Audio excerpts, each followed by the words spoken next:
All right, you lot, settle in. You're listening to Armageddon's Runway, Episode 6, Backyard Bounty. Winter, nothing grows, except it does. A proper Prepper FM production. Right, kettle on, coats off, mouths shut. Let's learn how to eat your garden before your garden eats you. Right, over to the host, Dougie McPrep. You're listening to Armageddon's Runway, survival fashion for the end of the world. Practical, tactical, and just a little bit sarcastic. Greetings, listeners. I'm Dougie McPrep, and tonight we're talking backyard bounty. You know that winter feeling when you look out at the garden and it all resembles a crime scene. Mud, sticks, and something the cats definitely blamed on a fox. People swear nothing grows in winter. Rubbish. The plants didn't leg it to Tenerife.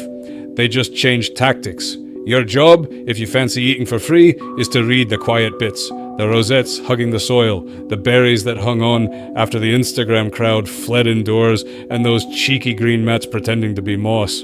We're doing this like a proper wander. Boots on, mug in hand, a bit of sarcasm to keep you warm. Solo mission, no sponsors, no sales pitch, just what's real and edible in a UK winter, and how not to poison yourself or annoy the neighbours.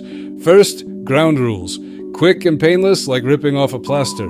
Don't uproot plants unless you've got permission from whoever actually owns the soil. Leaves and berries for personal use?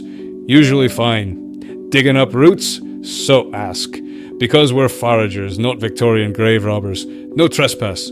A hedge isn't a suggestion, it's a boundary. Pick modestly, leave some for wildlife and next week's you. ID or don't eat. If you're 95% sure, that means you're 5% daft. We do 100% or we do nothing. Wash what you pick, city air, dog roots, mystery splashes, give it a rinse.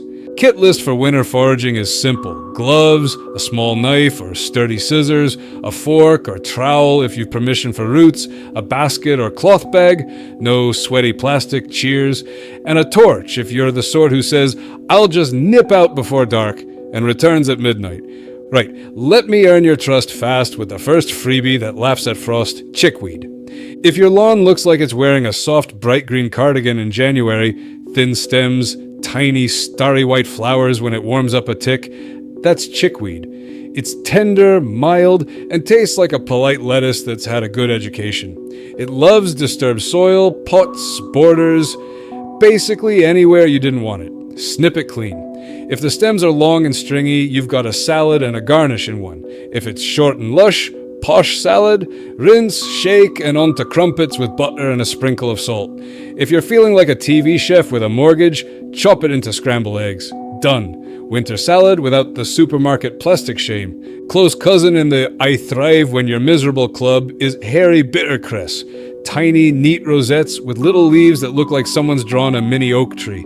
Slight pepper kick. If it's sending up slim stalks with little white flowers, you left it a touch late, but it's still fine. Pick a handful, use it like rocket, on toasties, cheese, or into a soup after serving for a fresh bite.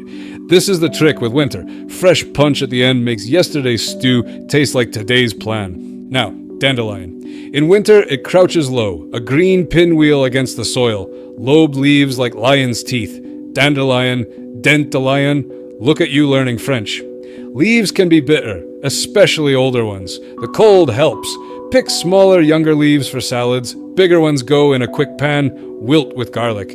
And here's the winter prize. Roots. With permission to dig, lift a few. Scrub them like they owe you money.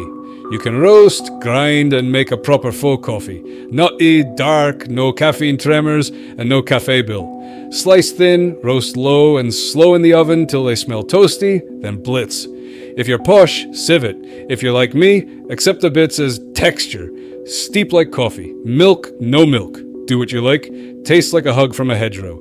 Plantain, the weed, not the banana, also sits in winter as squat rosettes.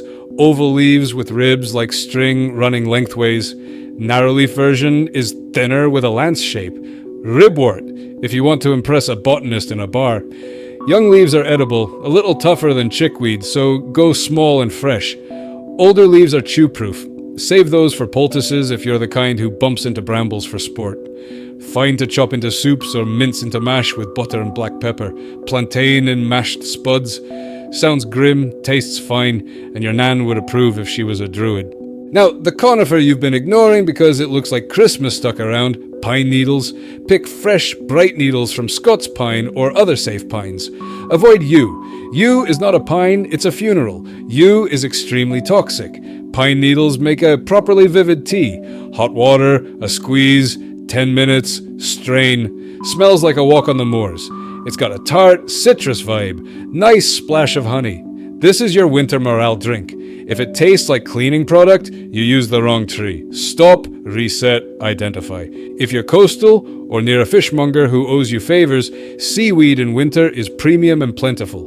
Bladderwrack and kelp, rinse thoroughly in clean seawater first, then fresh water at home. Chop, dry in the oven low, or hang near a radiator like you're making edible laundry. Crumble into a jar, instant umami seasoning. Sprinkle on soups, eggs, even popcorn if you're feeling fancy on a budget. Don't harvest near harbors, run-off pipes, or the bit of beach where the tide's been carrying secrets from upstream. Clean sites only. Rose hips are still hanging on hedges like little red fairy lights, especially after the first frost. They're vitamin C bombs with hair triggers, literally. The hairs inside were used for itching powder by the nation's least creative pranksters.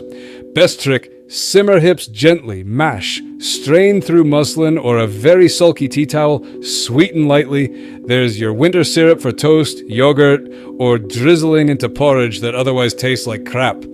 If you're pressed for time, split the hips, scoop the seeds and hairs out with a small spoon, rinse, and dry the flesh for teas. It's a faff, yes, but so is paying £4.50 for artisan winter infusion. While we're on hedges, hawthorn berries, the little red haws that outlast the Instagram leaf peepers, can still be decent if they haven't fermented themselves into pigeon fuel. Taste one.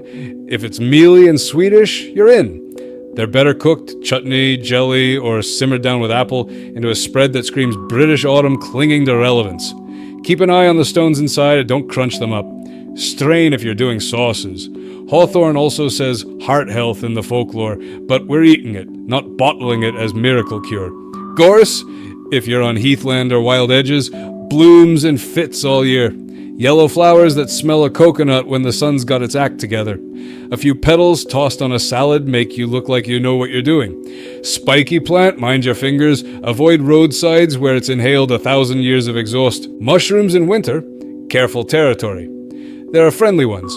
Oyster mushrooms on dead wood, pale fans with gills running down the stem, velvet shank, orange caps with a darker velvety brown stem base. Famously a winter stalwart, and jelly ear and elder, brown, rubbery ear-shaped blobs that look like an arts and crafts project gone wrong. If you're not absolutely sure, don't. Mushrooms reward nerds and punish prats. If you are sure, fry simply in butter with a pinch of salt, maybe a dash of vinegar at the end to wake them up, and onto toast. Bliss. If in doubt, take a photo, learn, move on, hungry but alive. Right, let's step into the shed and talk winter pantry tactics so you don't treat the live plants like a full-time job. The idea is to have a base, soups, stews, toastables, then use the forage bits as finishers.